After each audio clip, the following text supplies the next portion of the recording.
Are football trials and soccer trials in places like Australia, the USA, and other countries around the world fair to all the players, or are they unfair?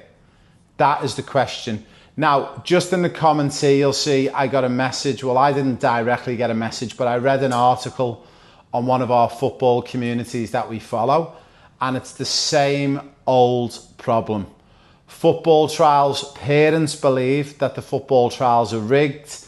They're geared towards certain players who've got certain parents. Some parents just generally feel the trials are just not fair in general.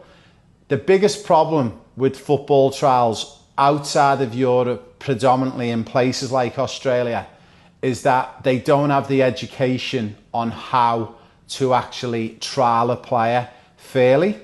The big problem that we've got is that we need to remember when we're talking about trials, if we are trialing players aged between 5 and 16 years, it should be, for me, all about one area, and it should be about development. So if everyone is focused on development, then we are always off to a good start. That's number one.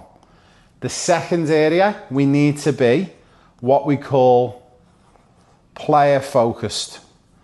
And when we are player focused, is it in the best interest of the player in what we're doing?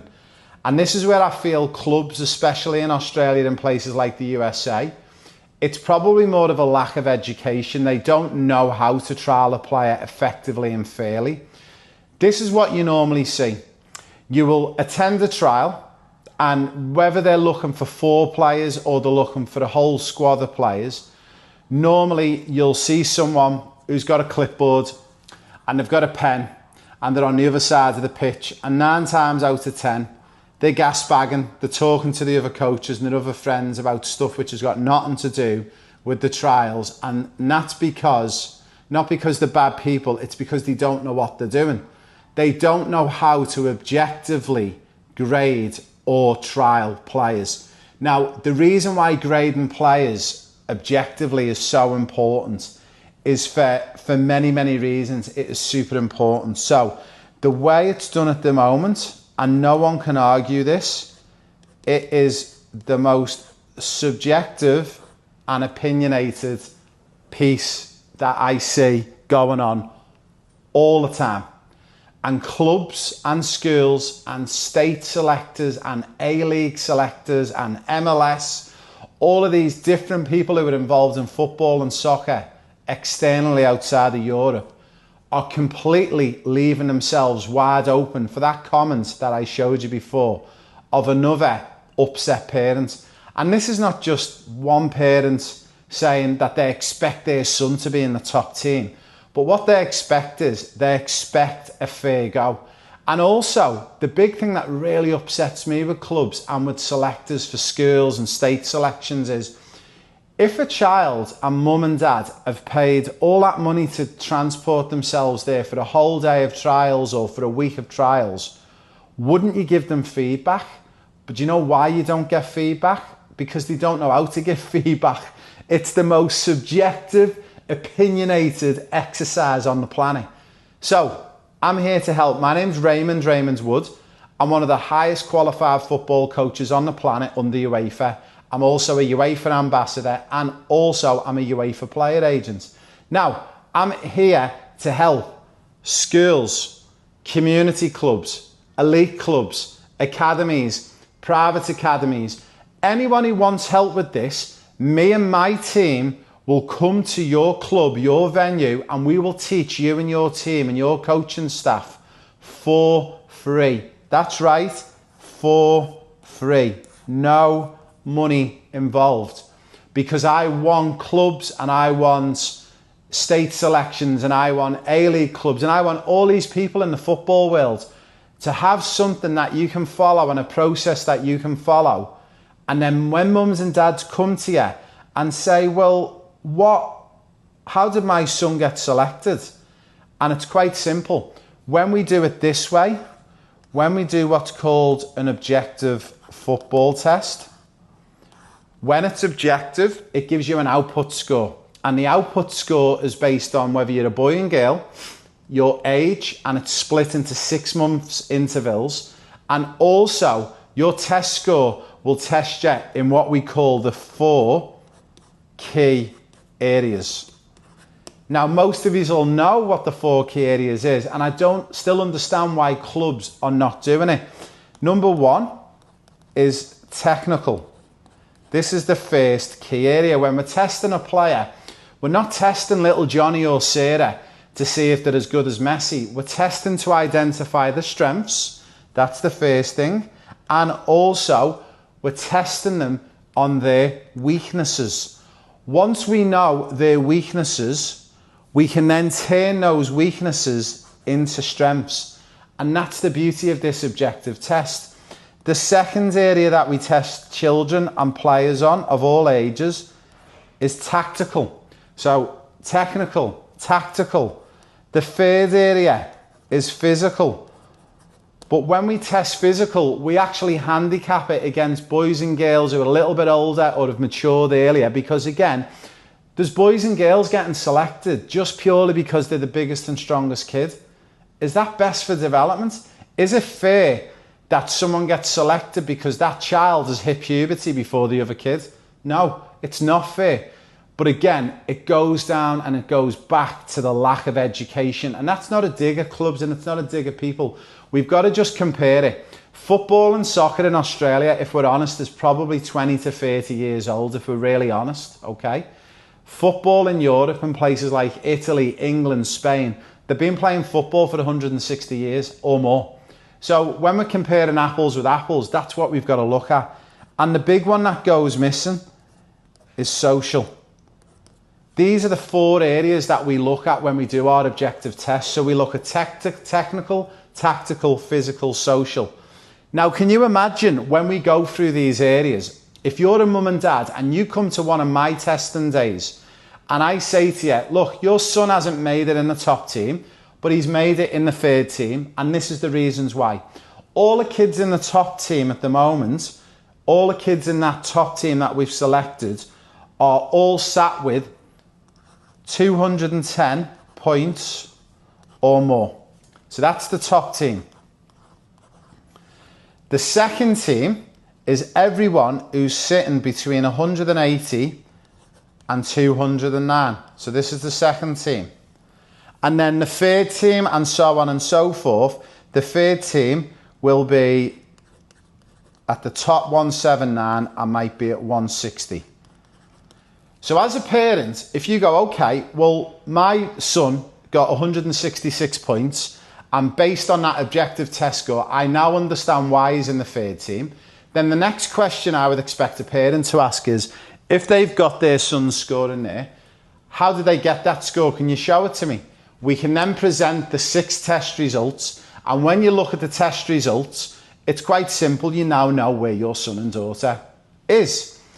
Now, you want your son and daughter to be in and around players of similar ability levels because 1, it gives them a challenge, and 2, it allows them a little bit of success. When we look at a session overall, we want 40% of it, if we can, to be where you're getting success, which means you're playing against players who you can get successes against, and you want to 60% of the time struggle. And that's where we look at it. Now, the next question most parents are going to ask is, so the next question that parents are now going to ask is, okay, so if I know my son or daughter's in there, how do we get a little bit better? Now, the beauty with objective testing is that once you've got objective testing, you can actually get them to follow the program. Now, you might be saying, well, what program? Again, for clubs, for schools, for academies, guys, I'm trying to give it all the answers and all the information. We will give you all of this information. You can actually get our program for free for 7 days on our community. It's in the link above, skool.com/pro player pathway. And for as little as $37 a month, a player, a coach, a club, a school can get access. And I probably shouldn't tell you this. Sign in for a month, rip it down, save a copy of it, and then disconnect from our community and you've got a copy of it. And you can put in a system that's actually going to help not only you as a club or as a school, as an academy, but also it's going to help the person who matters the most. And the person who matters the most is the boy or girl who's playing football.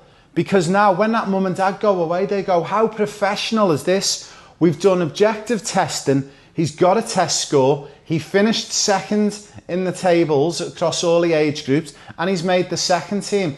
But the big thing now is he can go away, and if he wants to, he can practice, or she can practice to get better. And guess what? When you practice, you're going to improve your test score. And what that does is it drives up the level of the club. But the funny thing that happens in some clubs, not all clubs, but in Australia, it blows my mind how the same player always makes it in the top team and gets selected, even if they get injured. And they go, yeah, but he's the best player. And it's like, well, there's a reason why he's the best player. Because his dad is the vice president of the club. And when he was 9, he got automatically picked for the top team when he wasn't meant to be in the top team. And just through that environment alone, that player has got better, being around the better players and the better coaches, which in turn enabled that player to be able to get better and become one of the strongest players. So when we talk about it being fair at the beginning, is it fair that this kid whose dad's the vice president was given a leg up at the beginning? No, it's not. And the best way clubs can do it, and state selectors and school selectors can do it, is by following what we call OBJ, which is our objective testing.